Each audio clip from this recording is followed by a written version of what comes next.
Hey guys, Toolman Tim here. Welcome back to the workshop where we create community, find freedom, promote preparedness, and share success. Always got to look at the date. It's February 20th, 2022, and this is episode 73 of the Workshop Podcast. And tonight, I've got a guy that I've known for a while. We've had some really good conversations. Jon Dowie from Dowie Farms is going to, actually, he's already here. We'll bring him in a minute. He's going to talk about all things microgreens, something that I know literally jack shit about. So that's going to be a good thing because I want to learn. But of course, before we do, let's knock out a little bit of housekeeping, get our announcements out of the way. Telegram, if you guys aren't over there, the group is growing like crazy. It seems to be it's going to be the official chat room of the workshop. We got just over 50 people right now. So drop over, links in the description below. Also, Rumble, if you guys are listening to this and you're a Rumble user, I launched a channel a couple of weeks ago. That's growing really quick. If you don't mind, hit that, subscribe, and support us there. And another thing, if you guys have either, if you're an expert on a topic or you have a topic you want to share with the workshop, or if you know somebody who you would love to get on here, just drop by toolmantim.co, fill out the guest form, or you can always email me at therealtimcook@gmail.com. And I'd love to hear from you. Always looking for good guests. We're booked out pretty much until the end of April at this point. So it's kind of fun, exciting, but I'm always looking to get good people in. And last thing, I've been spending the last couple of days adding a whole bunch of new products to the shop over on toolmantim.shop. Right now, we've added about 20 categories and about 50 products with about another 60 products to go. So when you get a chance, run by, check it out. Again, that's how a big part of how we support everything here. If you start your shopping over there, anything you buy helps support the content that I create. So anyway, guys, thank you. And let's bring on Mr. Jon Dowie, a New York Giants fan, right? No. I'm sorry. That was so friggin' mean. So, yeah. That team's not even in New York. Yeah, I know. Ain't that the truth? Jersey sucks, man. So who is Jon Dowie, man? I know you a little bit, but tell everybody else who you are. Yeah, man. I'm where do I go? Well, I don't even know where to start with that, right? Who am I? I don't know. It's a great question. I didn't know this is a philosophy podcast. I'm a microgreens farmer and serial entrepreneur, I guess. I don't know if that's a too catchy, annoying, trendy term, but I guess that's probably a good way to describe me. I live in New Hampshire. I'm from upstate New York, as we kind of just touched on there a little bit. A long time ago, though, I've been in New Hampshire, New England longer than I was in New York because I got right out of there when I was 18. I have a past life of being a restaurant person for about 25 maybe years. I mean, I'm technically kind of still a restaurant employee. I mean, last night I was at the bar where I used to work at and I bounced a guy. So technically a shift maybe. So that's it. I'm a father now, which is weird for me to say. Congrats, man. New, and I'm 43, and I never thought that would be something I would say. I have a little boy now. He's 8 months old on Friday, like 2 days ago. So, yeah, I'm just out here swinging, trying to get it done. Nice. What's your boy's name? Alexander James. That is a strong name. Spelled exactly how it sounds. You mean there's no Y or Q or an apostrophe, anything like that in there? Soon we'll be onto some symbols. It'll be like, it'll be the artist formerly known as Alexander. Prince will have been ahead of the curve. So let's slide back a little bit. You kind of brushed over your restaurateur business. You had kind of a fun. I don't know. I can't remember if you told me how long you worked there previous, but where was one of your previous place of employments that some people might think is interesting? Yeah, I started when I was 15 washing dishes. It's a place that's defunct now in upstate New York. And then when I moved to Boston, I kicked around. And then I ended up at the Ground Round where I actually met my wife. So some people may remember Peanuts on the Floor and Looney Tunes or whatever on the TVs and the clown, Bingo the Clown, which when I would go for my job reviews, actually there was a section for Bingo the Clown, which I always found was amusing. And then I went over to Applebee's for a while as a manager. I was a corporate trainer with the Ground Round, so I opened restaurants with them and traveled and trained people. And then Applebee's, until IHOP bought them and ruined it and made it a terrible place to work. And then I got out of there, and then I ended up at Hooters, which is probably what you were referring to. So I've never known somebody who managed or worked at a Hooters before. So I was actually for a stretch, I was the only general manager of a Hooters in New England, or Massachusetts. It depends on what you count Connecticut as. I don't count it as part of the U.S., but I think they still count it as New England. But I was with them from 2008. So I spent. Everybody was freaking out in 2008. I made more money than I ever made. And it was I went in as just an assistant manager there, a kitchen manager, which was most of my experience. And by 2010, I was the GM there, and I did that till 2014 when I was fired for not really doing anything. So basically fired because my boss was kind of a douchebag, and we butted heads a little, and I broke a company sales record for our entire franchise on a Saturday, and the following Friday they fired me. So that was amusing too. But so if you were at Hooters in Saugus that day and you had a Hooters girl that was crying, that was why. So it was fun though. It was a lot of fun. The company I worked for sucked. Just kind of scummy, up at the higher ups. It was a franchise, so it wasn't the corporate Hooters, although I'm sure there's a lot of scumminess there too.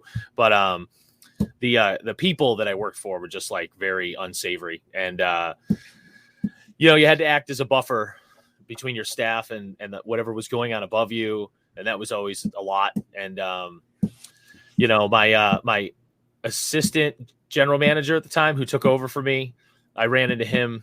And he said, so he's a Venezuelan refugee, right? Him and his parents were extracted when Chavez took over. Okay. Because his dad was like a senator or something. I don't know if I'm supposed to say that on here. And I'm not worried they about might it. find him. No, but he was extracted by the US and he was a political refugee. Anyway, he described not long ago working for that guy that fired me as working for Chavez. So that says something. But no, it was a real fun job. A lot of hiring, a lot of firing, always interesting at Hooters, right? And built that place up from, I don't know, we were 9th busiest in the world at one point in time for any Hooters restaurant. Yeah, so, and then that was great. It was a lot of fun, obviously. And that came to an end. And then I tried to keep being a restaurant manager at other places, and it was just awful. Like other places, the reason I was able to do it at Hooters for so long is because I had a good staff and it was fun. I went to the next place and I hated every second of it. And I was like, I'll never forget sitting in a parking lot with my Amazon spy machine is now talking randomly. So it's okay. You can't hear it. I use it as a timer when I'm watering here at the grow room, but it's just talking about something.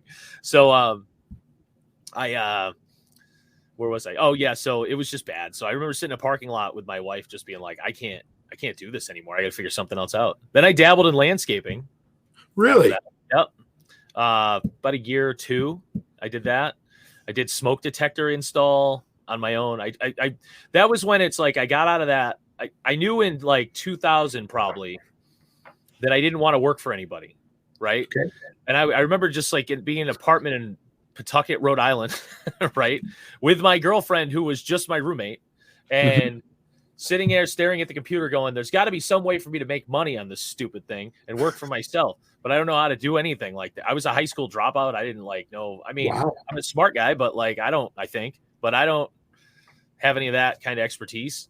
And I was just like, there's got to be a way for me to not work for anybody. And it took until, about 2014 to really figure something out, kind of. I still didn't know what microgreens were in 2014, maybe, because when I did learn what microgreens were, I went and I was doing a search on my computer for something, and I found a book I had bought on microgreens years before. So maybe I heard of them and bought a book and totally forgot, right? But yeah, so yeah, when I first heard about microgreens, I thought it was mini joints or something like that. I wasn't really sure, but no. Yeah. But I think it's funny. I don't know. I got to say, I think you and I are kind of in the same boat. Mid 30s, when we hit our mid 30s was kind of like when we got absolutely fed up with, I did the management thing for a lot of years and I just bloody hated it. Yep. Wanted to be an entrepreneur, applied to be an entrepreneur to take an entrepreneur course, whatever the hell that is, back in Right. when I was 18 or 19, right? And then decided to do something real practical and went and did like a comparative religions course. So, that was real good. It all makes sense. But, yeah, right. It all made sense at the time. And then, mid 30s, right? So you did landscaping and then you decided. So how did you, where did you kind of transition into being full-time entrepreneur? Yeah, I guess so. When I was a kid, I used to like to mow lawns and I would just work do whatever I could, when I was like 12 or maybe younger even, I don't remember. And I worked a little bit on marinas and I worked a little bit, just I could just go ask the neighbors, hey, can I rake your lawn or whatever, and I'd borrow my dad's tractor, which I now own. Nice. So, winning in life. But so I borrow my dad's old Aaron's GT20, a fantastic machine, by the way. And awesome. I'd go mow lawns for people like up the road and I'd make like $20. It's like 1993 or something, or maybe earlier. And I loved that. I love that. And I grew up in the country. My dad had 3 acres and we did gardening and we had ducks, or I had ducks. And there was a lot of lawn to mow and a lot of yard work to do. And I always enjoyed that, especially, and because where you live, it's cold. That one day in the spring where you're like, oh, it's spring. Like, like it. There's just something about that day and like getting out there and doing that initial, like just starting that work, and I love that. That's like an addictive thing. So when I got out, I was like, well, I got a nice push mower with a Honda motor that I bought, and I got a Volkswagen Jetta. Yes, sir. Put that shit in the trunk. Let's go.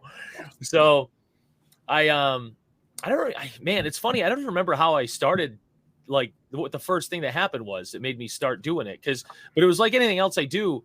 I got one thing like that came at me and I said, yes, because you always say yes. And then I started looking for more. And so I had a Dakota too. Like it was always broken and still have it. And so I was like, I somehow in there, I got hooked up with this real estate agent who was doing house flips from the 2008 crash still.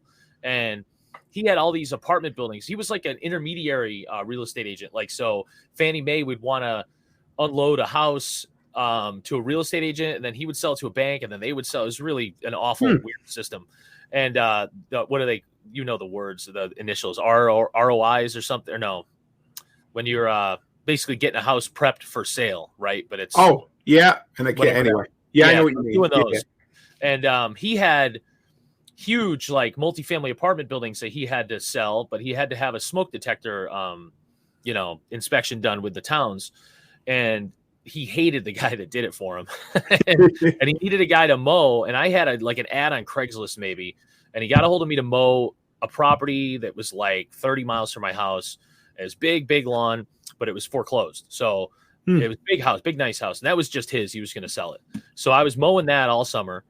And at some point he goes, hey, can you do this like smoke detector inspection for me? And I was like, yeah, whatever, I'll figure it out. So I kind of just took it and I went and I realized, holy crap, this is wicked lucrative. Like, because at the time you could charge the US government $5 per smoke detector that you installed. You couldn't like go nuts and just pull them all out and put new ones in. But like if it legitimately needed it, you could put them in and make $75 per, right? And you can get bulk smoke detectors and even with like my ethics, I was buying bulk smoke detectors that were like good ones. I didn't want to just, because you can get the hockey puck white ones that are just the biggest piece of shit ever. They're like, you can get them for like $250 a whack. The fire inspector didn't like them. So I went and got a bulk price on like First Alert good smoke detectors, and I think I was paying like $8 to $12 a piece if I bought like 50 maybe or something, whatever it was. But I was blowing through them and I looked at it as every one of them is $60 to me or whatever, So, and then I got CO detectors and those too.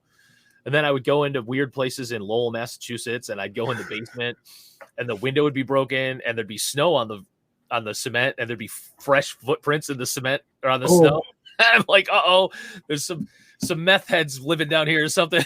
So, but I made a ton doing that. It was great. And then Fannie Mae ruined it because they decided to make a rule that any company doing that had to have X amount of W-2 employees or whatever. And that immediately ruled me out of that. So I still did lawns for them. I still did like where you'd like go in and just do the huge lawn cleanup and freshen it up, that kind of thing. Then I was doing some weird scammy lawn mowing thing where some company wanted people to mow lawns, and you had to you'd go wherever they told you to go, and you'd mow like an apartment lawn. It'd be like $12 they'd pay you. And you had to send them pictures with a ruler. Oh my God. Oh, it's the worst. But I was so broke because I had left. I was an idiot. I hadn't saved any of my money from when I was making way too much money. Right. Mm-hmm. And I just was doing whatever I could. But it was good. It was a good experience because I say to this day, it re-taught me the value of $1, literally $1. Right. Yep. Because I would be driving to a place where I knew I was going to make like $22 or something, or 15, right? And I would be like, oh, I really want a coffee. But if I stop and buy a coffee, I'm only going to make like $11 on this lawn. So I wouldn't do it. So I was like relearning how to be frugal at that point, whereas I had been just blowing through cash when I was a restaurant manager, That's awesome. Yeah.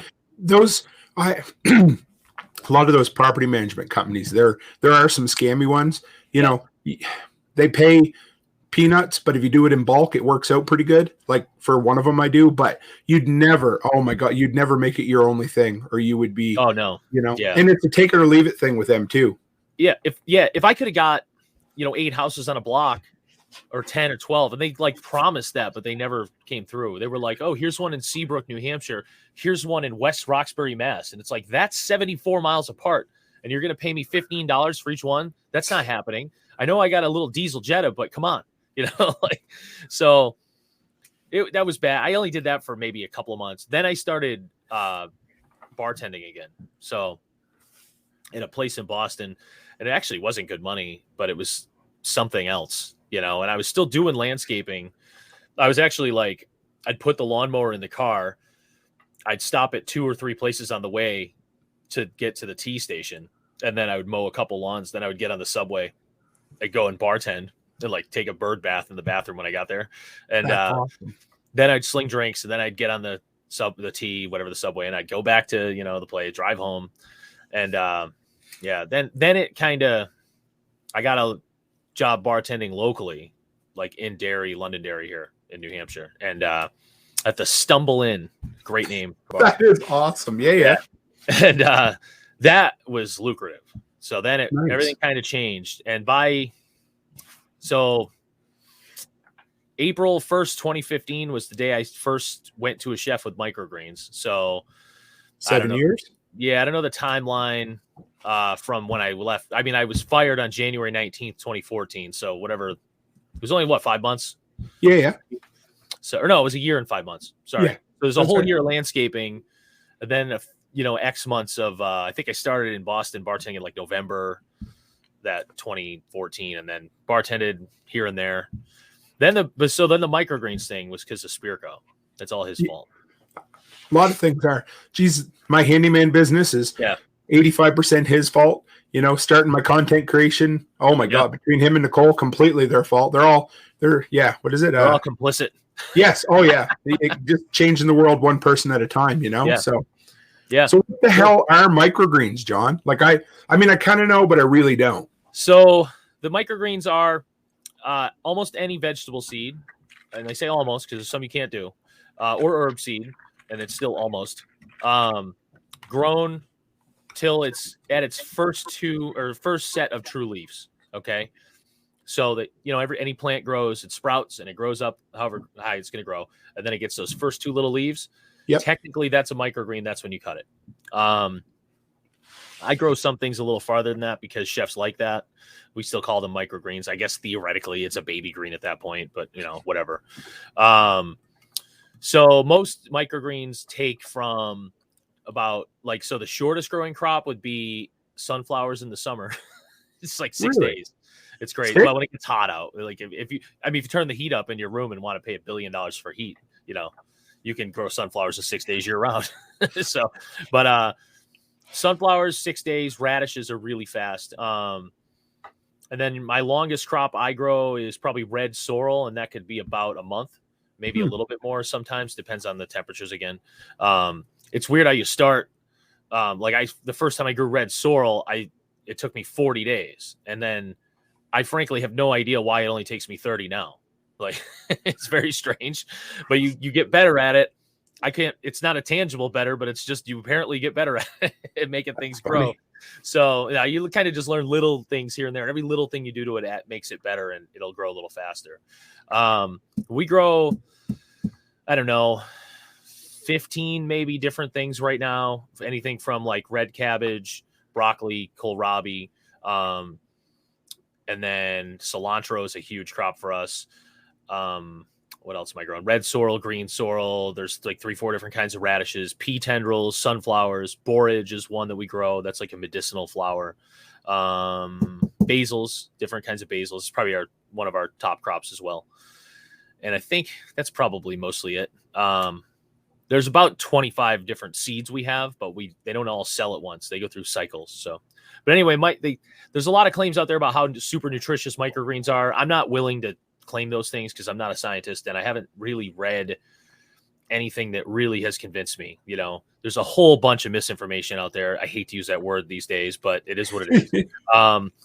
About like how broccoli microgreens will cure cancer. It's like, well, I guess anybody who eats broccoli then would never have cancer, right? Because it's just a baby broccoli plant, and they do say 4 to 40 times more nutritious than the actual vegetable. Now that's probably true, but also a little misleading because, they're talking about the nutrient content in probably an equal amount of the full size veg, right? Right. Compared to, here's this little, 1 inch tall thing. I got my diabetes thing in my hand. That's all right. No worries. I gotta have something in my hands all the time. So, it's probably true. And I'm sure there's a lot of like I know there's 29% protein in a sunflower micrograin. That's scientifically proven. That's what makes it a great animal fodder. Okay. And the idea is so a lot of people know what fodder crops are for animals, right? Growing like wheatgrass and, that kind of stuff. It's the same idea. It's pretty close to being the exact same thing. They're not sprouts. We don't use the S word here because sprouts are not microgreens. And there's an important reason when you're differentiating with health inspectors, because sprouts are grown in like an anaerobic situation, and you're actually using the, like the root and the seed head and all that. We're not doing that. We're cutting them, harvesting them. So we're letting them get to a green harvesting, and that the stuff that would be a sprout is going out the door, like to the birds and whatever. So are they mostly garnishes or saladed? Like what do they use? 85% probably is garnish. Now the nice part about, chefs can buy a microgreen from a produce company and get a clamshell full of crap is what they'll get. Yeah. Because it's traveled however long it's traveled, and it's not fresh, and it's not grown well. Slimy. It tastes like nothing. Even if it's in good shape, it doesn't have the flavor our stuff has. So we do specialty crops so they can match flavors. So our cilantro, like if you're one of those people that doesn't like cilantro, you probably can't even come in the room when we're harvesting cilantro. It's insane. It's like super floral, like crazy smell. It's like punch you in the face cilantro taste, right? And a lot of that is the same for a lot of microgreens when they're grown correctly. And it has something to do with Brix levels and your soil nutrient content. I'm a big believer in soil. I think we're gonna get into that. Yeah. Just because my thoughts about soil is there's no way you can recreate everything that's going on in soil with, nutrient additives and hydroponic stuff. I have nothing against hydroponics. I do some of that myself, but I just think there's no real replacement for soil. Even if microgreens are only taking that nutrient for a week, I see a difference in flavor and shelf life with my stuff compared to anything else that I see grown around here, whether it's a small grower or a big grower, I think I got off on a tangent. I forgot what your question was. That's all right. You know what?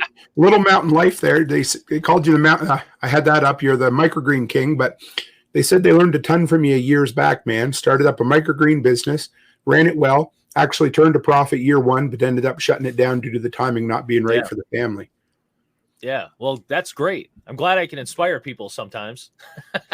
See? I have a YouTube channel that I've kind of let go, I guess. I have a ton of video content that I should just sit down one day and edit it and put it up, right?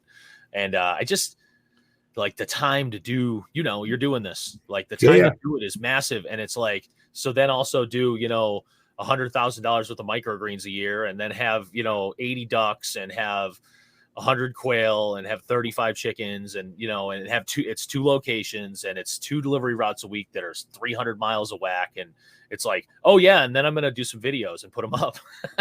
So, and I want to do it, I really like it, but the commitment is rough. And I'm making excuses basically. No, whatever. But it's a slog. Like seriously, it's nobody. I mean, until you do it, people don't know. Yeah. It's like what's that movie? You a horror movie guy? No. Well, there was that movie It Follows. I think it was called, and the whole idea was just somebody slowly, some kind of like entity slowly following you everywhere you go, right? Yeah. And that's like the deadline for the next video. It's always, it's just there. Like I probably should see a therapist because I'm so awful with deadlines. I just like every part of my soul resists them. Like, and that's bad. Like it is kind of a downfall of mine too, which was also an issue. But to dig into her question, I don't know them. I'm not sure either. It's okay. Well, sometimes I know there's names and people know their question. Them, they, he, wait, sorry, what are they? What pronoun? So, what's your preferred pronoun, Little Mountain? So to get into that more though, they're right about the timing not being right for families sometimes. And I'm going to take a leap here on what they're saying, but it's a massive time investment. And I do a very inconsistent show with a friend of mine that we're putting on my YouTube channel about the reality of microgreens, because I get super annoyed with this bullshit where they're like, you can make 20 grand a week in your grandmother's apartment bathroom, and it's like, get out of here with that. It's a ton of work. And getting it, I don't always like consistently do 2,000 a week in microgreens. Okay. Like it's tough. It's like just to get to $2 grand a week is a ton of work. And these people out there selling these classes with these like claims, I hate it. It drives me nuts. So it's a massive time investment, and it's every single day of your life, and you're not going to go on vacation. I mean, I have birds and stuff too, so that makes it tough, but like I could extra feed the birds. Okay. Great. And get away for 3 or 4 days, but no one's going to come here and water things. And then I have some automated watering in place, but no one's going to come here and miss stuff that's germinating. And no one's going to come here and plant stuff to keep the rotation going. Right. Because a lot of microgreens growers, where they fail is they don't have a consistent product, and chefs only give a shit about a consistent product a lot of times. Right. Yeah. They can get it from the produce company anytime. So if you're not going to be consistent, then you can't really get away with it. If you want to do microgreens inconsistently, your business model is home sales and farmers markets. And then you can kind of be consistent part of the year when the farmers markets are there, and you can take some time off. But if you're going to sell to restaurants, they want at least twice a week delivery. It's got to be consistently available every single week. That means you got to plant 2-3 days a week. You got to deliver 2 days a week. You got to harvest 2-3 days a week. You got to harvest when the stuff's ready anyway. Like some stuff can't sit on the shelf. It's a lot of time. It's me and my wife doing it, and that's it. And she's raising our child probably 75% of the time and doing microgreens 25 to the other. So if there's 150%, yep. So let me just work this math out, like some George Bush math. But yeah. So where do you start? House? Okay. Yeah, I remember Little Mountain Life now when they yeah. Did I listen to that? I saw it in the stuff. I don't always listen to the interview shows. I have to admit. Whatever. I get it. I saw Pole Barn, and I was like, I had an aversion to that show because I knew it would make me want to do stuff I don't have room for. That's the other problem, right? You always get motivated. And you're talking about deadlines.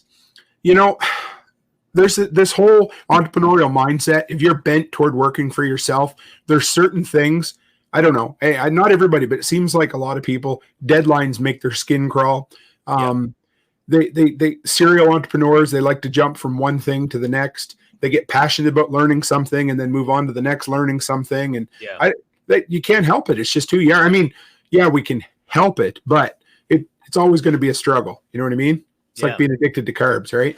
Same thing. Yeah. Yeah, it really is.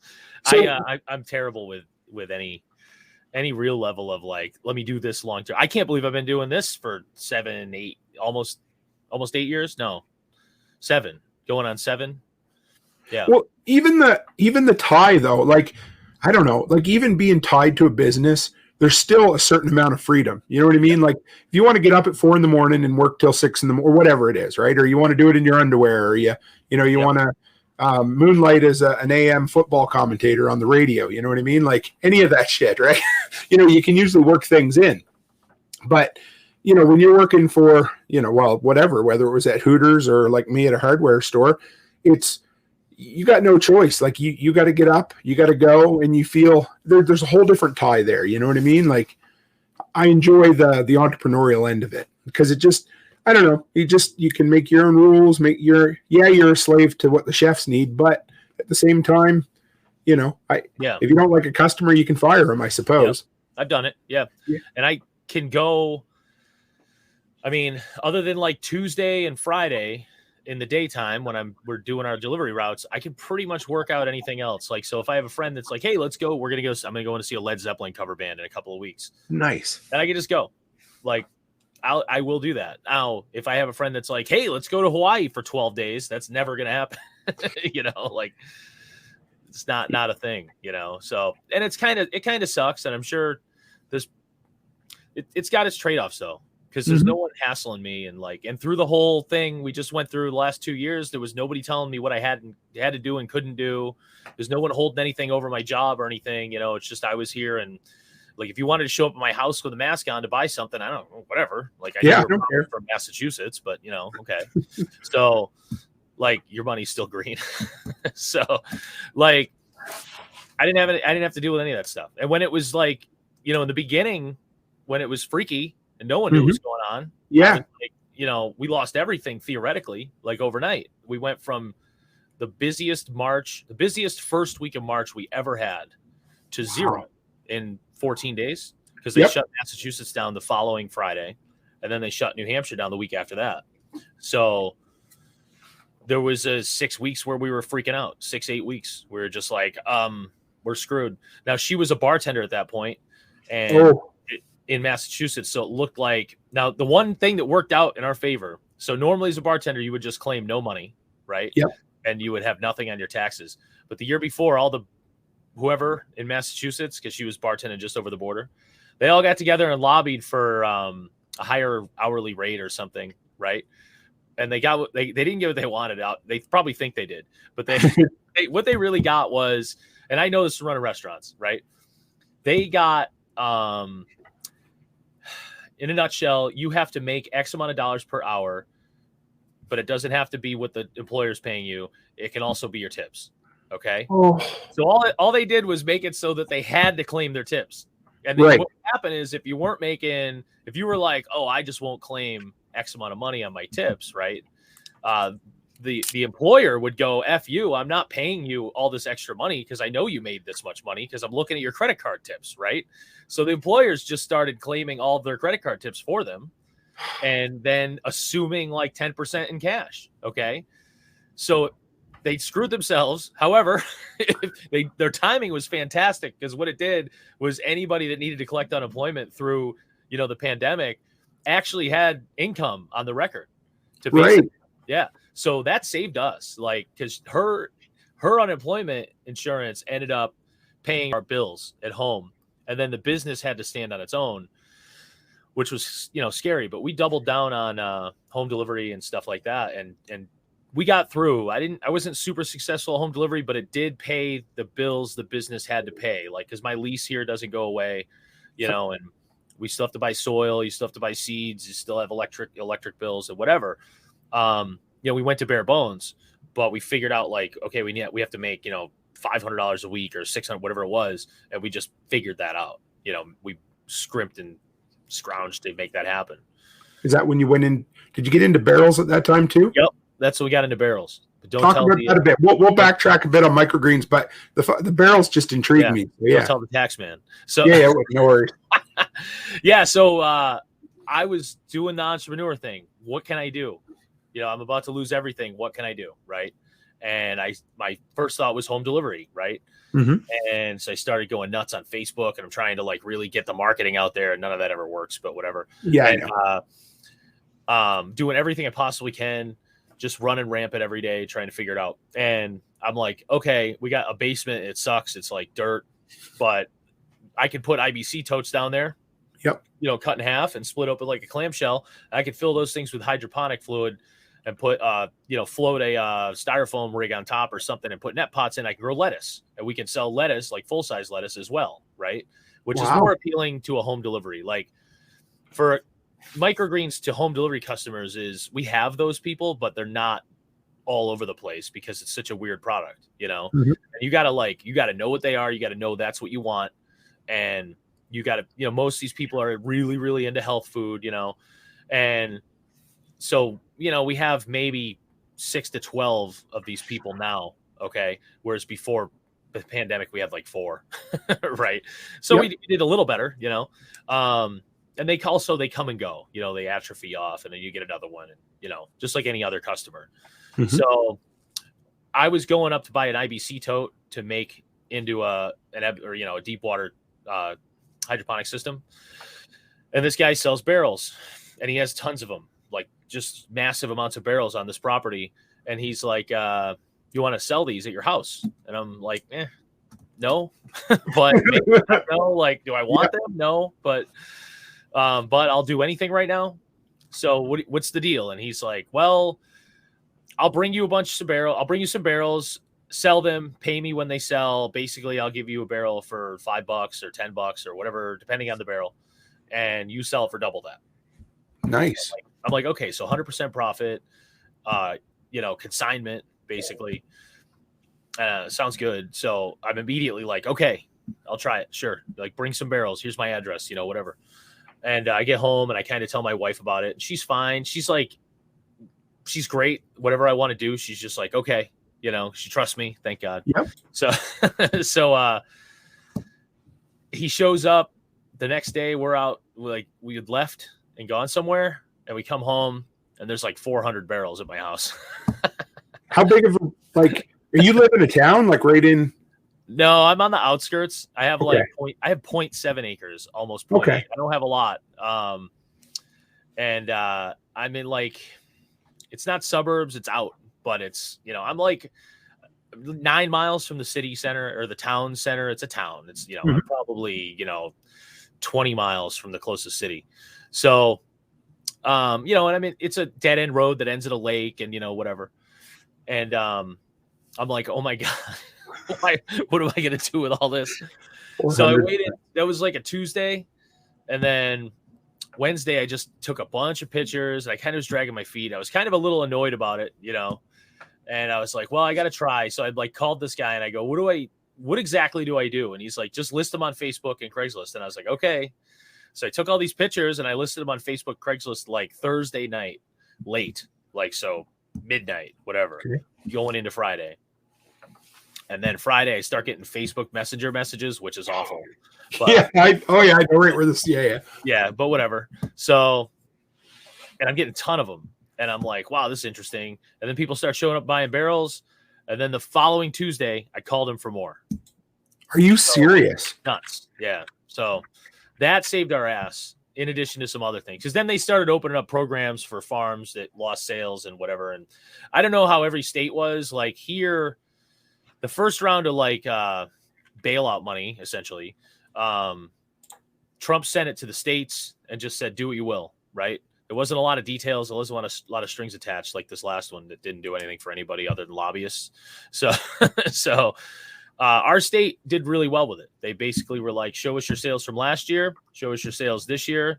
So I took farm sales from last year and farm sales from this year because the barrels aren't farm sales and they're their own thing.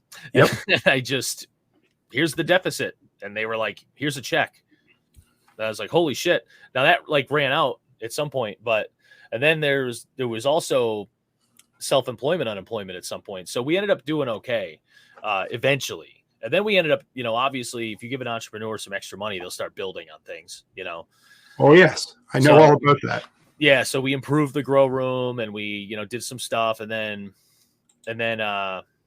she informed me one day when I was actually doing, so all that funding had ended and we had some money put aside, but I was sitting there going, oh my God, it's a plane going down eventually. Cause restaurants, the funding was over, but restaurants were still doing nothing. Yep. Right. And we were just like losing our ass again. And that money was starting to dwindle, and she comes in, it's like late October. And she's like, hey, I've literally just finished going, wow, we're broke. And she's like, hey, we're going to have a baby. I was like, hey, cool. We're broke. Oh, So no, it was fine, but it was funny, but it was like a moment. But so then that happened and I was just like, okay, you're not going back to work. So like, I don't want that life where, we're both running around trying to work and you're going to a job and I have to try to figure out how to run the business around your schedule and blah, blah, blah. And she had already kind of 3-4 months into being done or not working at the bar. She looked at me and she was like, I know we're not making a lot of money right now, but this is great. I was like, I know, isn't it? Like awesome. For years, I tried to get her to not bartend and stay home and work the farm. Cause I was always like, all we got to do is go get more restaurants and you can stay home, but she didn't really want to do it. She wanted to keep working. And then she was forced to stay home by the government and, and she realized it was great. Yep. So that worked. Yeah. So that was barrels. Barrels are cool though, because people that show up to buy barrels are interesting. Mm-hmm. Right? They're in the middle of a project, almost every one of them. Right. And it's always a good conversation. I like to talk to people. So it always turns into a massive time suck, but I enjoy it. Yep. So one guy will show up, buy a couple barrels. I'll make like $18. I talk to him for an hour and 45 minutes. So yeah, it's about $10 an hour, Yeah. But so is it like, I know we were talking about microgreens, but I knew we'd talk about barrels too, but would it be something, could you make a living off barrels? Just you, if you did it full time? Or I know because you've got a pretty big metropolitan area to pull from, do you? Yeah. Yeah. Boston. Yeah. Yeah. Okay. And Southern New Hampshire is no slouch either, really. Like as far as population goes, like the density is pretty much there.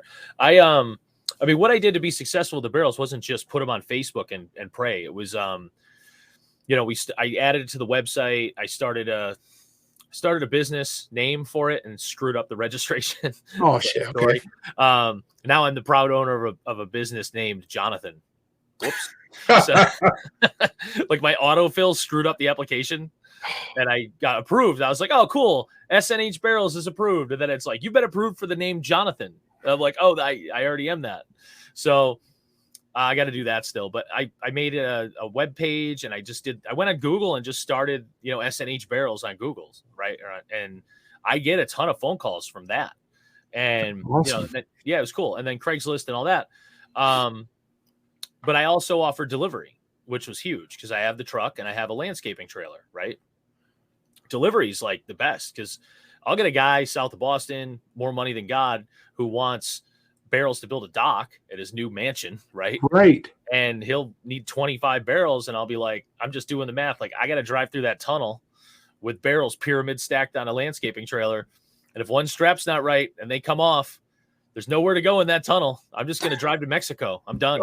So like, I factor it all in and I'm like, well, 25 of those barrels is going to be, $300 and delivery is going to be, $250. So and they don't even bat an eyelash, do they? Yeah, they don't. And then, so I've gotten the habit now, I think, well, I haven't gotten the habit of, I think what I should do is go on Google Maps, look at their house first before I give them a quote. I get it. But there's a lot of money in the delivery stuff. Nice. I'm trying to get more business to business stuff. Cause like, if you think about it, every time an HVAC guy empties an oil, thing, like an oil, whatever it's called, tank. Yeah. Tank. He's got to put that oil somewhere, and that's great. You could do temporary storage for people. Yeah, exactly. And like, or even just sell them barrels just in general. Right. Like I've had a couple plumber types and HVAC guys come to me and go, I need barrels because I'm emptying an oil tank for somebody. They're getting rid of their oil burn and they're going propane or whatever. Right. And I'm like, yeah, sure. I'll sell you barrels. Like, there's so many HVAC companies. I just need to reach out to them probably. And like 75% of the audience will have no clue what we're talking about for furnace oil. So that's no, it's cool. I grew up in Nova Scotia. You have to heat things. No, but so it's like whatever. And there's other things, glycol. You got to get rid of glycol. Right, yeah. There's all kinds of that stuff. So business to business would be good. I live right near the coast, so dock barrels are big. I think I could probably make just a living off that, to answer your question, but it's too volatile to me. So basically, once it gets cold here, like really cold, we do like salt and sand barrels for people like that want to have salt and sand barrels on their driveway, and then it pretty much stops. Except for the straggler here and there. And then that's actually where I got this heating oil draining idea, was because that's going on all winter. So now it's starting. Awesome. Yeah, the last week it started to pick back up. Burn barrels sell, but actually we lost our supply for burn barrels. So I'm going to figure that out. And that's the other part of it is, yeah, sure, you can make money on it real well, but supplies of these used barrels can be ominous too. So I would never want all my eggs to be in that basket. So we continued to, even though it was like, there was a time in 2020, 2021 where I was losing my ass on the farm. I was doing great with barrels. I was like, nope, can't give up on the farm, because if this dips, that maybe will be there. And that's the way it's been, is they've kind of traded off since then. That's the best way to do it, man. Yeah. Diversify 3 or 4, 2 or 3, whatever it is, little. Yeah. So we also sell a little bit of microgreens supplies on the website too. And that comes and goes too, like plastic flats and stuff. So that's like, cool. It's like a nice little extra little bit here and there.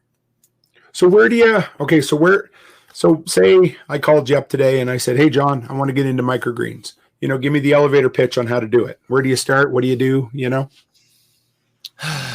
elevator pitch on how to start microgreens. I mean, an elevator pitch. I don't know if I have an elevator pitch in me for anything. No. So I would, my first question would be, who do you want to sell to? And do you live near me? No. Right. I understand. I mean, I've had a lot of people ask me how to start up, and it's, I just started up on a rack in my house in the living room, what's his name's book? He lives up near you, I think. He lives in Kelowna or something. Oh, Curtis? Not Curtis, his friend. Okay. I can never remember his name. Or whatever. Yeah. Anyway, his friend wrote a book that's an instruction manual. So if you really wanted to get into microgreens, I would be like, buy that guy's book, because it literally reads like an instruction manual and it's very thorough. It's like, these are the lights to buy. These are the trays to get. These are the seeds to start with. And I mean, I could tell you this stuff fairly easily, right? But I would tell you, like, be prepared to work every day of your life. Be prepared to work 7 days a week. And who do you want to sell to? Like, what's your strong suit? Are you going to do farmers markets? Are you going to try to do just like sell it to friends and stuff? You're going to do restaurants? Are you going to do supermarkets? Because that's its own animal. We don't really do much of that, because the maintenance, I call everything maintenance, but like maintaining those accounts is tough, because, you take 50 clamshells of microgreens to a supermarket, they're going to put them on the shelf until they sell. And then they're, they might, that $8.50 an hour kid that doesn't give a shit about anything might notice that they're rotting. Right. So you have to do that just to make sure your name doesn't get ruined. So we don't do much of that. Farmers markets are a lot of work.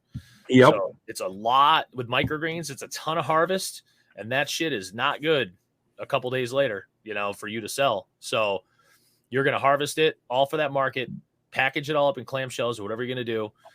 You're going to have to go set up, sell your stuff. And like, if it rains, now you've got all this, you got a day's worth of work good luck, I never thought of that. Yeah. Yeah. That was the tough part about markets. Some people are very successful at farmers markets. We weren't unsuccessful. It's just like a lot of stuff to do and a lot of commitment, a lot of time commitment, because basically day of market is your whole day.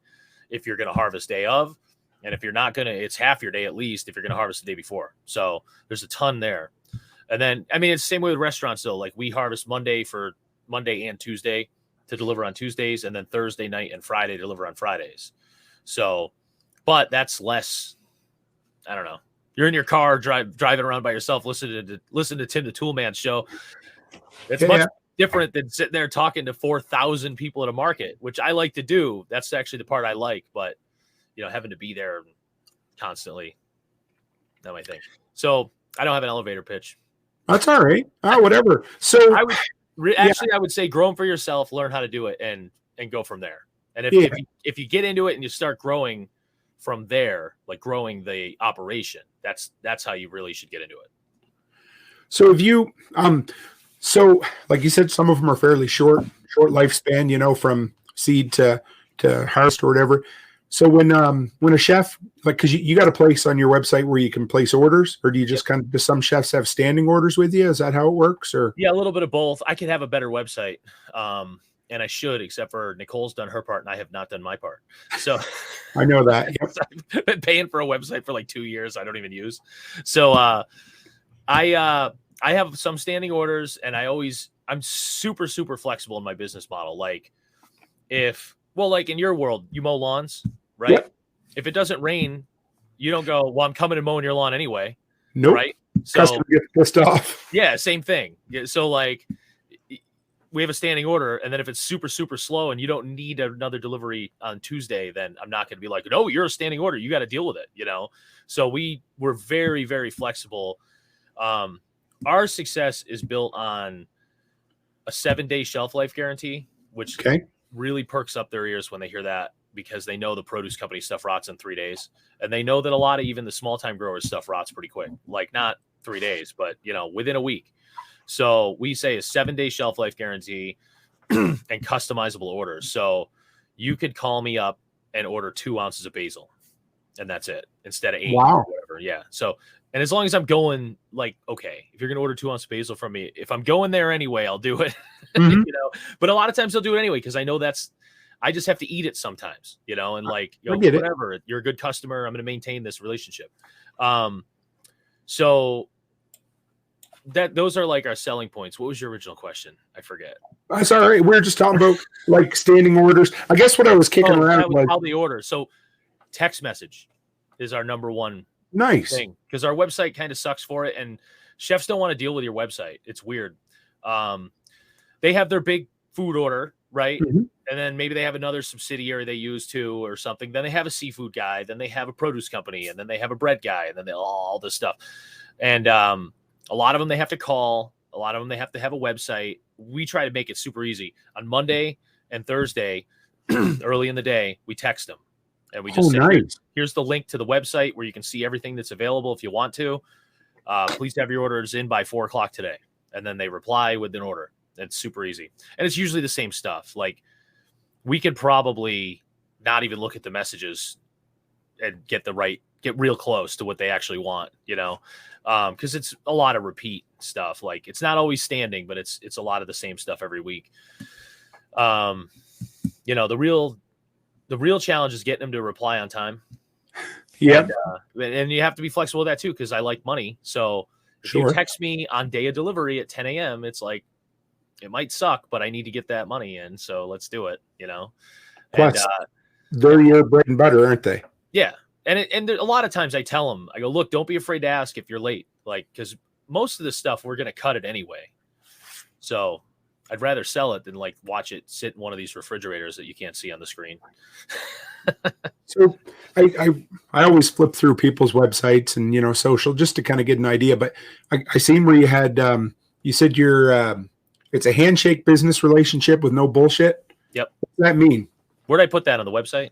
Yeah. Good. It means I don't do credit apps unless they ask me. Okay. I get the question a lot, like, do you have a credit app? Do you want a credit app? No.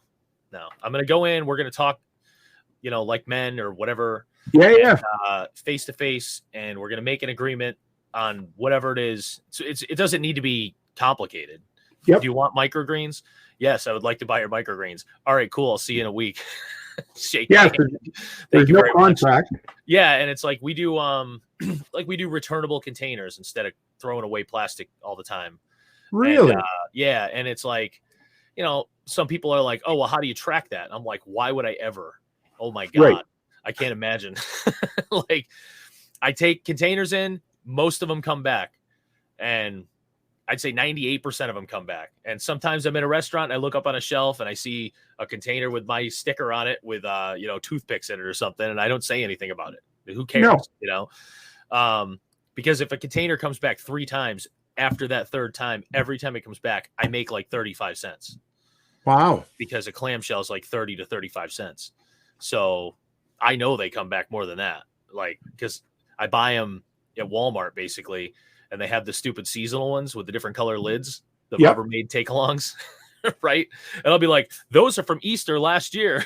We still got most of them, so it's like, it's pretty easy to figure it out.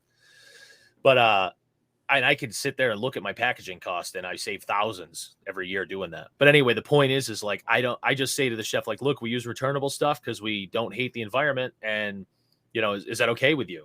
And they almost always say yes. I've had a couple say no, and that's fine. We have clamshells too, So, but I don't, sometimes they'll say, is there like a deposit? I'm like, no, no way. Let's keep this as simple as possible. I show up with an invoice. They try to sign it. I go, no, that's for you. And they're like, oh, you don't have a copy? And I'm like, nah, it's somewhere on a computer. Why do I need a copy? Like, why do I need that piece of paper to be kicking around annoying me? Like, you know what I mean? Like, I hate paper. I wouldn't even show up with an invoice if I didn't have to. Yeah, I know. Me too. That's the worst part of being a business owner is invoice. Like, everybody's like, don't you love to get paid? Yeah, I do. But I hate to do fucking invoices. You know what I mean? Yeah. Like, I just hate it. Yep. And then I also I don't get crazy about terms and payments, and a lot of microgreens growers are like, I get paid when I show up. My partner on the show that I do, he gets paid. He wants to get paid when he shows up. And I'm like, it just adds a layer of impeding getting that sale. Mm-hmm. Like they'll ask me, they'll be like, what are your payment terms? I go, I don't know, maybe 90 days, maybe 30, whatever. Like, you're going to pay me. If you're not, I'm coming back here with a pitchfork. Have you ever been stiffed yet? No, I've been stiffed by restaurants that went out of business and declared bankruptcy, to maybe to the tune of $500 over the last 7 years. So who cares? And you can write that off too. Stiffed, like maybe $200 total. Yeah. Like, I got an account in Manchester, New Hampshire that owes me for like a gallon of syrup from like 2 years ago. And I stopped in and talked to him the other day, and he actually placed an order, and I said, all right, cool. Yeah, I'll be in, and I gave him an order again, and he actually still hasn't paid me. So now I do have to go in there and go, hey man, I need you to pay this now. Yep. And bring him a statement. But I can do that. That's fine. Yeah. It never happens. This is the only time it's ever happened. So I never really have problems. I did have a restaurant once that ran up twice, actually. It ran up big, like they owed me like $2,000, right? Ooh, yep. And I was like, yeah, hey, you're gonna have to pay me today, like before I leave here. And the one guy was like, oh, well, yeah, but, and I'm like, no. You gotta pay me today, man. And the other place, I called them because I had jumped through hoops with them already a couple times. And that was the one where I called him and I said, look, I'm not Cisco. I will show up there with a pitchfork tomorrow. And they were like, oh, well, we could pay you. Will you take a credit card? And I'm like, yeah, of course I take a credit card.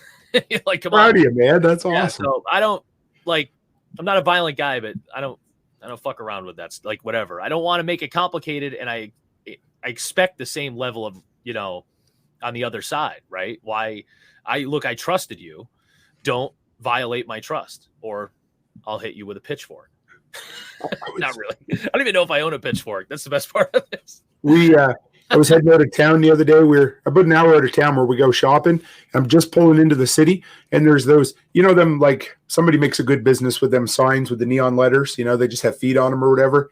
They're like a, 4x8 billboard or a little bigger. Anyway, I can't remember the company's names, and I wouldn't say it if I could, but it was like some maintenance company. It said, so-and-so construction, you need to pay your $12,000 bill. And they put it right there with the phone number. I was like, fantastic. Oh my God. And it's like right on the big north-south going in, so everybody sees it. I was like, well, that's great. Yeah. Yeah. Pay your bill then. Yeah. And I'm the same way. Like, we, for all the years we've run business, we never gotten stiffed yet. My wife is a good collector, but it doesn't happen very often. Yeah. We send out statements and whatever. And usually it's just an overlook. I had one restaurant try, I think I can't prove it, but Mhm. they were paying like spotty. So like they'd pay 4 and then they'd skip like 2 and then they'd pay like 3 and skip 1. And I was like, all right, there's too much of this for you just to be losing invoices, you know? Yep. So once I brought it up though, it never happened again. So, and they still buy from me. They're not Isn't that like my funny? best customer. They're like, I could, if they decided not to tomorrow, I'd be out a couple cups of coffee, but whatever. I have those too, though. It's fine. Like if I'm going to the town anyway, I'll sell to anybody there. I don't care. If you want to buy $10 worth of shit from me and I'm going there, okay. You're paying for my gas to get there, then that's fine. So I don't have minimums. I don't have, you can customize orders. We guarantee 7 days. You can order day of, and I'll probably show up. You can ask me to grow stuff that I don't have, and I will. So like it's literally as flexible as you can possibly be with our business model. That is our business model.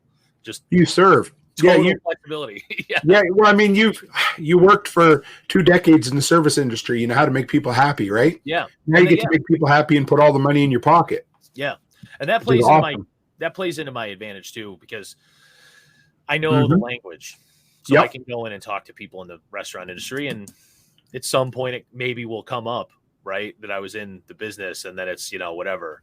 Then it turns into that conversation. Then they like you, and then whatever. But I mean, marketing's just all about being personable, and I never relating to people. Like I said, I dropped out of high school, man. I'm not a salesman.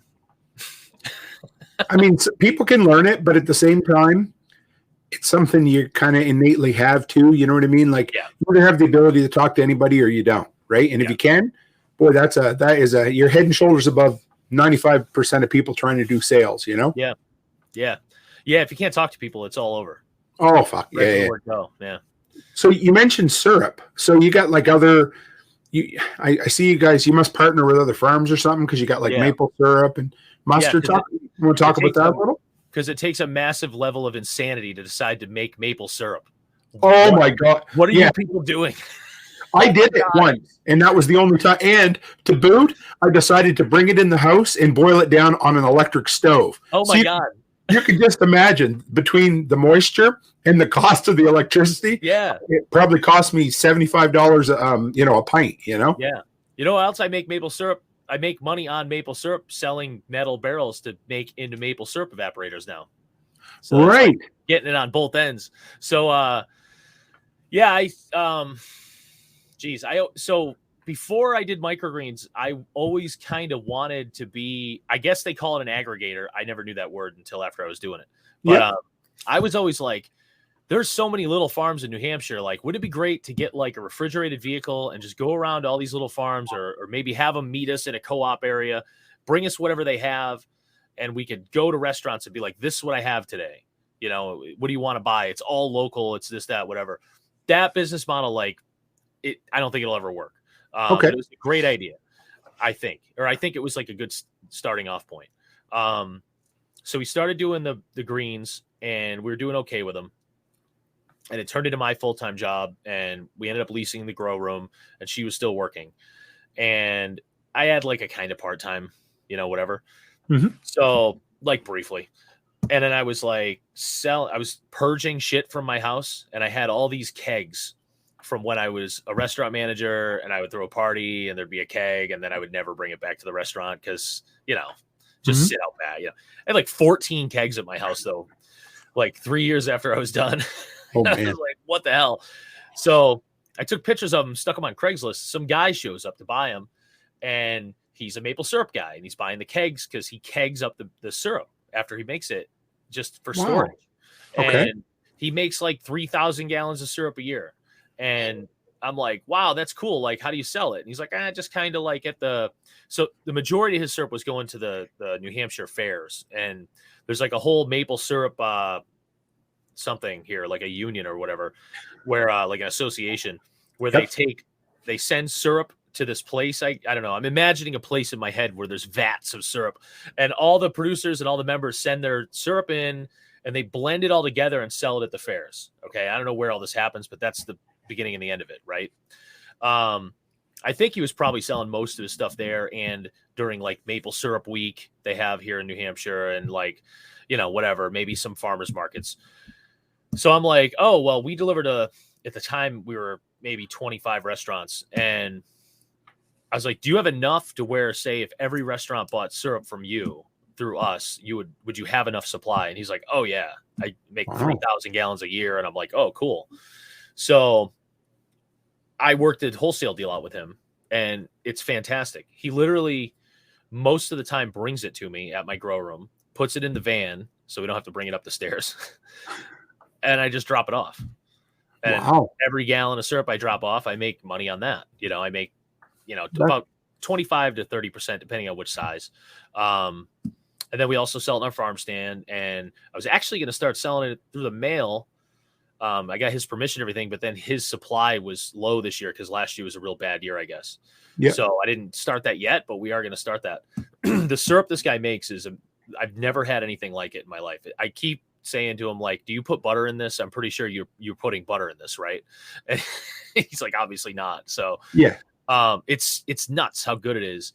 And the prices, his wholesale price is great. I get to add on what I need to add on, and we're cheaper than all the distributors to the restaurants still. And a better product, and it's local. Yeah, and it just sells itself. It's great. So like last year on syrup, I did like, what was it? I have the numbers right here because you told me in pre-show about this, so I pulled up my reports. Awesome. It was like $16,000 or something worth of syrup. Are you serious? Sales last year, yeah. That's awesome. And yeah, it's crazy. So then I said, oh my God, this is what I immediately harkened back to my original dream of like driving around to farms, right, and getting all their stuff and selling it. And I was like, oh, I can do it now because I have all these customers and I have a product and whatever. So I got a honey guy that was local, and his honey's really, really good. I'm told. I can't really partake because of the diabetes and no pancreas. So, but and I'm not the best.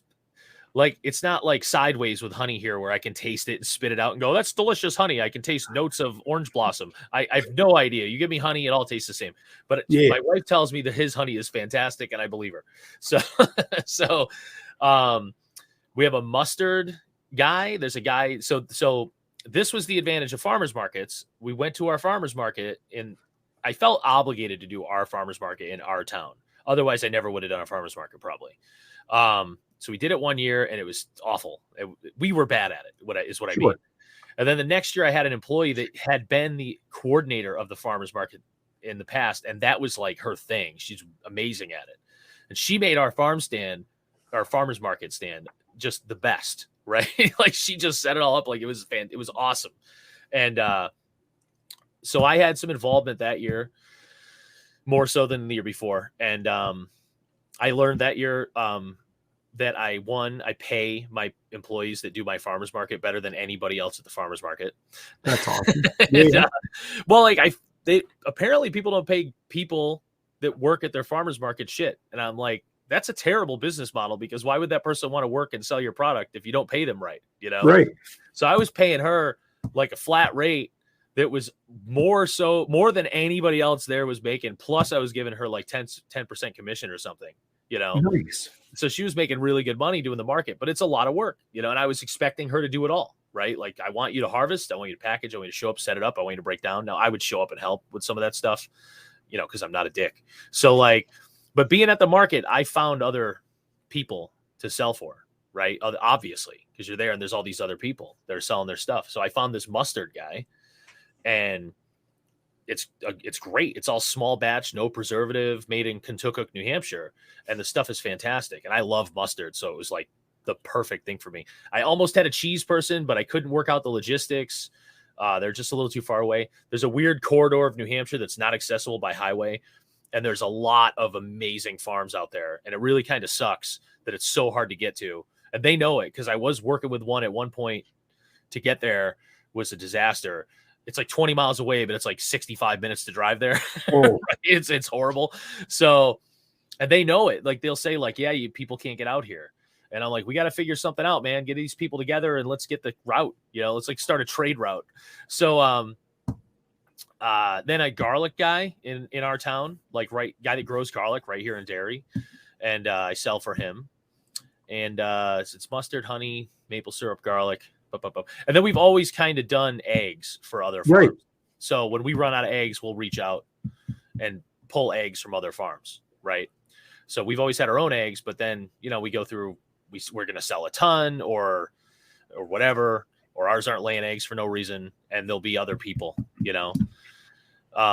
Chris, every time you say dairy, all I can think of is Pennywise, of course. Dairy's New Hampshire, but right, I know. He's saying Mass. He's right. The town names in Mass are great. I've always wanted to know why it's Worcester, but then you have Gloucester, okay, and then Dorchester. So why is it Dorchester, Dorchester? I want to know. So, you got a Yarmouth there? Is there? Yeah. There's a north and I think it's down to the Cape, maybe. Okay. I think. Yeah. Yeah, we got a Yarmouth, a Weymouth, and a Falmouth where I grew up, and all the they all go. What's that? We have all those. Yeah. Because basically everybody from Massachusetts, they come in on the the Plymouth Rock. Yeah. No, yeah. Now they come in on the ferry. Right. Yeah. Yeah. But back in the day, and then they all just headed up the coast, and they Halifax and then Yarmouth, and that's kind of how they populated, right?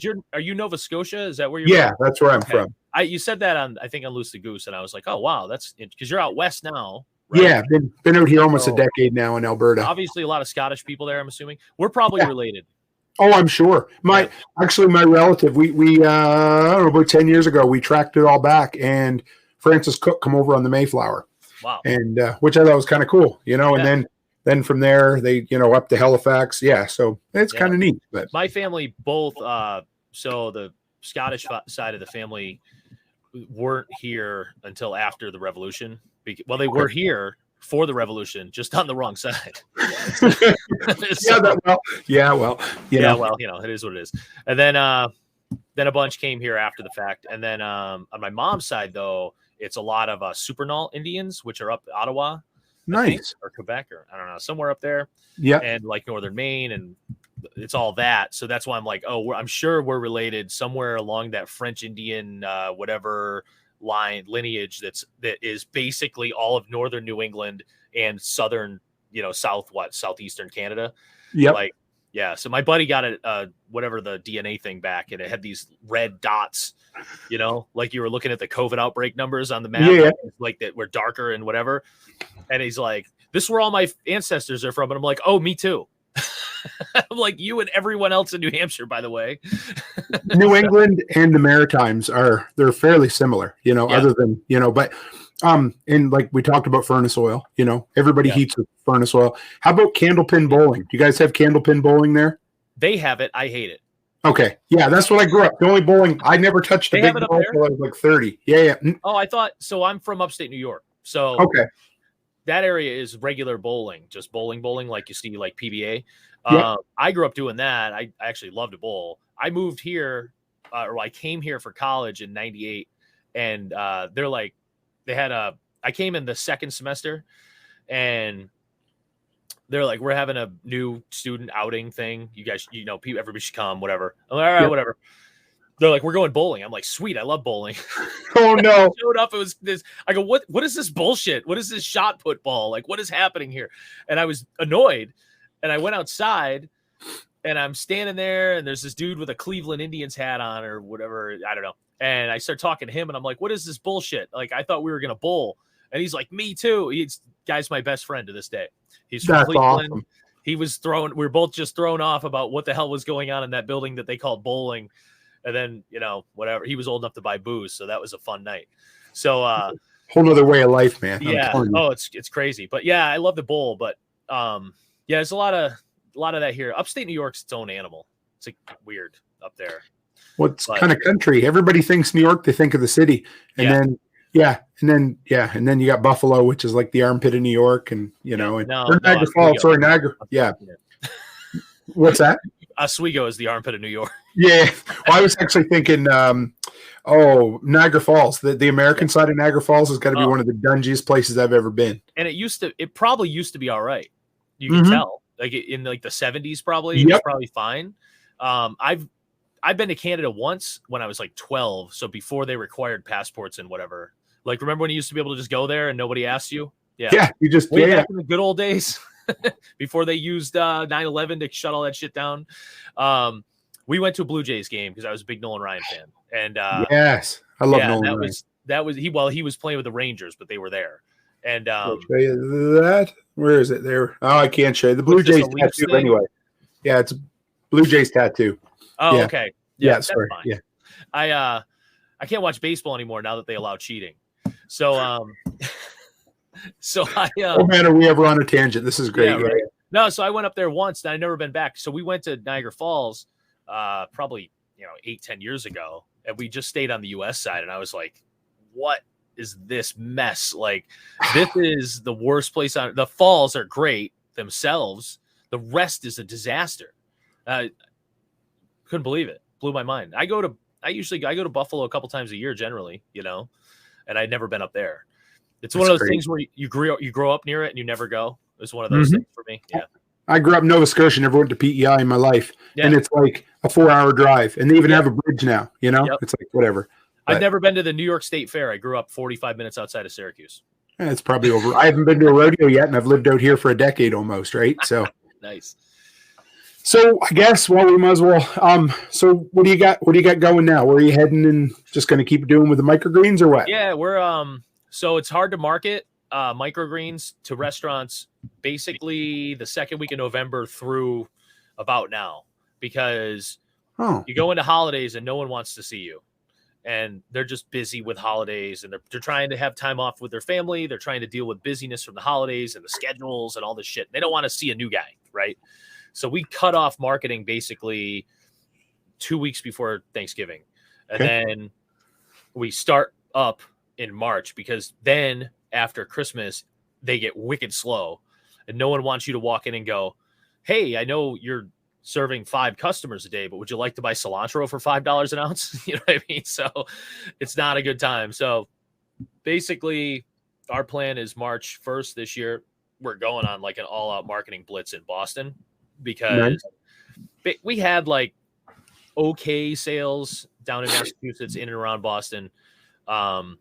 And then October, I think, I was like, we need to do more in Boston. I'm driving down there and we're not doing enough. And there's nothing left in New Hampshire for us to grab, like as far as restaurants go, unless something new opens, then that's different. But as far as marketing to towns in New Hampshire, we're done. Like there's not anything else left to get. So, instead of doing the logical thing, which would be to go to all the small towns between Boston and where we are, which is a lot, we're going right to Boston instead. So, but the restaurants there order a lot. So it's, big. You're already going, and you know what I mean? Like you're basically scaling it up for a little extra work, but a lot more money, I'm guessing. Yeah, exactly. And so in October, we landed a pretty big account, and we actually haven't even seen it come to fruition yet, because pandemic and then slowness and winter and whatever. So I'm assuming next month, this big account's going to get real big. And then we also got like early November, late October, I kind of lucked into one more account, sort of like not lucked in, but like I had a previous chef that I had sold to, and I learned he was at a place right up the street from the new restaurant. When I asked him about that restaurant, they were like, oh, the chef's name is Colton. And I was like, it's got to be the same guy, because no one's named Colton. So I went there and it was him. Wicked nice guy. So hopefully that restaurant comes to fruition, but he sent us to their sister restaurant, which has been ordering. So there's another one. Nice. And then I was hitting like 4 or 5 restaurants one day, and I went into one place on Newbury Street, and they were like, oh, go talk to this guy, this other chef at this other restaurant who owns this. And then I went into him, and like that guy knows people I know, and like from like not microgreens, which is really weird. This guy knows everybody though. He's one of those guys. So we've got him now. So we went from like no restaurants in downtown Boston basically to 3, like just knocked them right down. So I'm like, we need more of that. So you should start. I'm sure Discovery would want to hire you to do a reality TV show. Beating down the doors on the restaurants in Boston. You've got food, you've got entrepreneur, and you got the Boston accent, or that area, right? Yeah. Unfortunately, I have some of that. Whatever, but it's awesome. That would be. I've adopted enough of that accent, I guess. I never had it, obviously, growing up in Syracuse. That's a whole other accent. It's almost a Canadian thing. Like I watching Letterkenny made me have flashbacks to when I was in my youth, because the older guys where I'm from, they talk a lot of the same like phrases and stuff, you know. Letterkenny is one of those, you watch that show and there's enough in that show that appeals to just about anybody who's ever grown up in the country, you know. It's crazy. Oh, like 10-ply. That was something, you know, like we'll shout out Greg Arcade here too. He's our local country music singer. He actually supplied the theme song to the podcast and everything. He's from Manitoba. Good feller. Haven't seen him in a bit. It's nice to see you, bud. Nice. There you go. So where can everybody find you, John? Where do we? I'm easy to find. I don't really have a lot going on as far as this the social medias go. Not really on the Facebook anymore. I still have a thing there because I sell barrels on Marketplace. I'm not really there though. And theoretically, my wife manages Instagram, but I think she's fallen off that too. So I tried your Instagram that's linked from your Facebook, and it gave me a dead link. So really? Okay, maybe. We have the website dowiefarm.com. My YouTube channel is that same name. I think there's a C in there or something. I don't know how to get rid of that. And then, yep, there it is.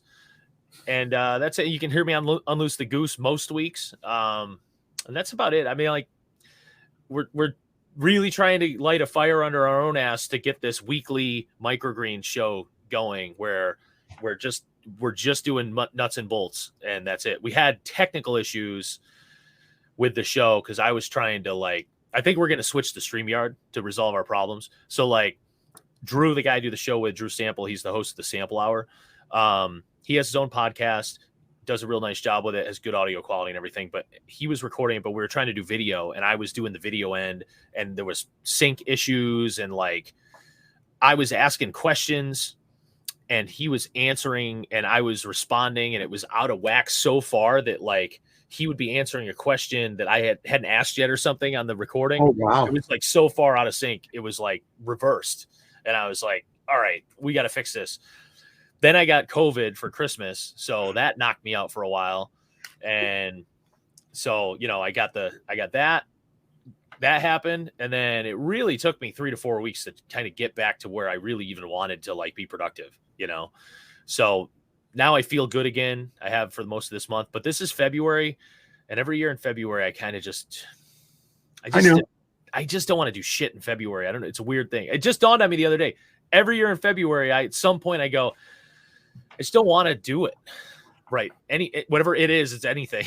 I just want to go out to a bar, have some pops, watch a band, whatever, relax, spend some time with the kid, watch a movie, grill and snow, whatever. Yep. Right. That's all I want to do in February. And it's such a shitty month to take off. It's the worst month of the year. Well, here, I'm sure if you live somewhere where it doesn't, have wicked cold weather, it's probably fine. But, it's cold where you are. And why take this off, Right? And I do snow removal. I'm crazy. And this has been the absolute worst.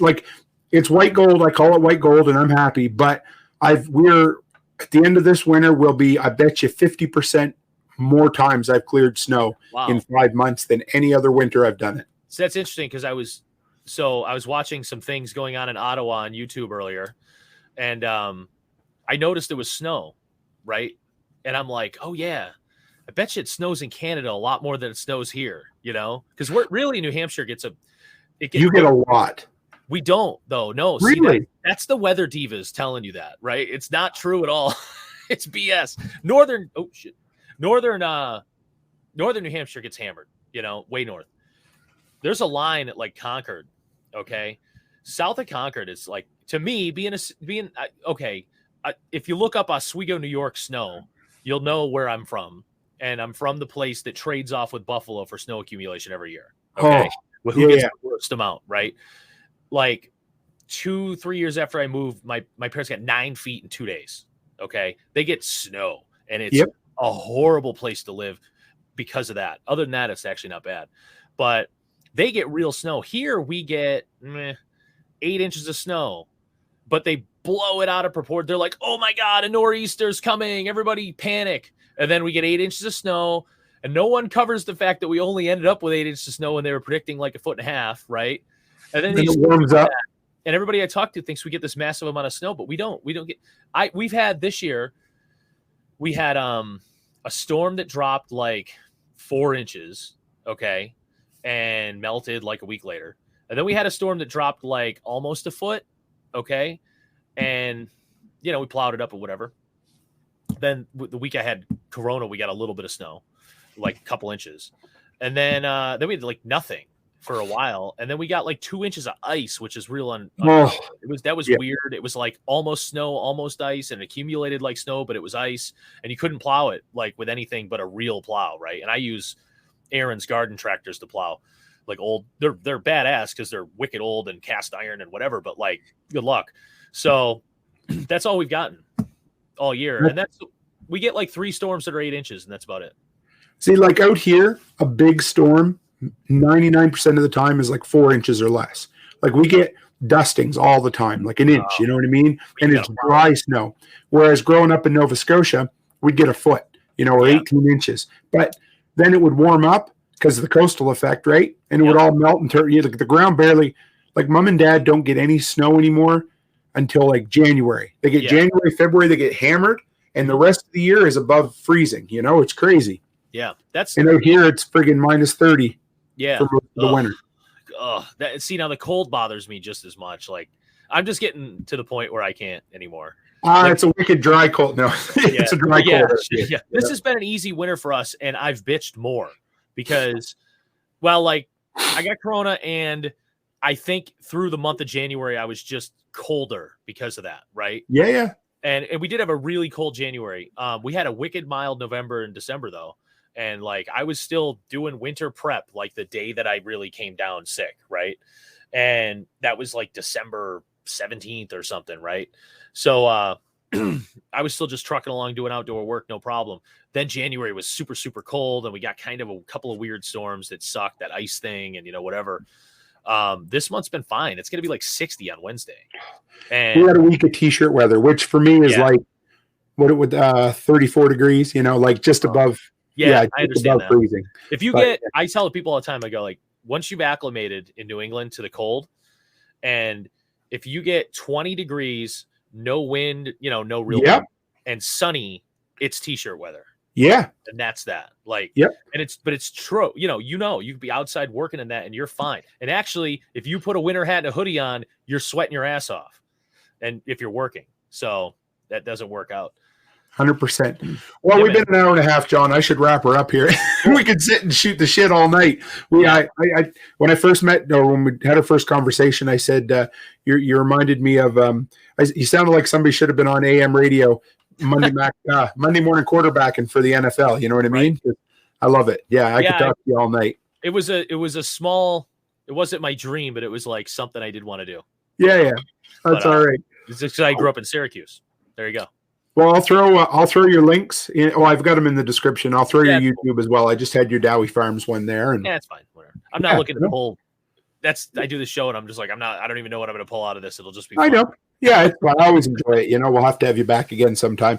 I just love listening to your hustle. You got some. Yeah, I love it. It's inspiring. Yeah, thank you. You too. No problem. Yeah, I do my best, right? So we just get out there and kick ass and try to make money. Yeah. Definitely. If you want to hang on for just a second, I'll wrap up and then we can shut her down. Thanks, everybody. Thanks for coming, John. All right, guys. Well, we went all over the place. I knew it would be a conversation, but that's kind of the best ones. I enjoy it. If you're not inspired, if John didn't, kick your inspirational ass there just a little bit. I mean, COVID threw everything for a loop, and he put it on its head, and he sold barrels, and he, did home delivery. And I mean, just look at the hustle. There's always ways to make money. So it was awesome. I appreciate having John on here. We'll have him back again. He's a big part of a bunch of different extended communities I'm in, and just an awesome guy. So if you guys want to know where you can catch me this week, Tuesday night, 6:00, Fireside Freedom. We're talking about DIY projects and proper time management, because that's important, trust me. Thursday night is Preparedness, 7:00 here and on Prepper Broadcast Network. And then Sunday night, I have James Walton, the CEO of the Prepper Broadcast Network, coming on, talking about his story, a bunch of different entrepreneurial ventures that he's into, and just kind of the journey of where he's taken this network and where it's going. Anyway, guys, it was an awesome episode. I tell you every week, but I absolutely appreciate the fact that you're willing to come and hang out with me for an hour and a half in the workshop, because our time's valuable and you could go anywhere you want. So I appreciate it. Anyway, guys, as always, stay happy, stay healthy, and have a great week.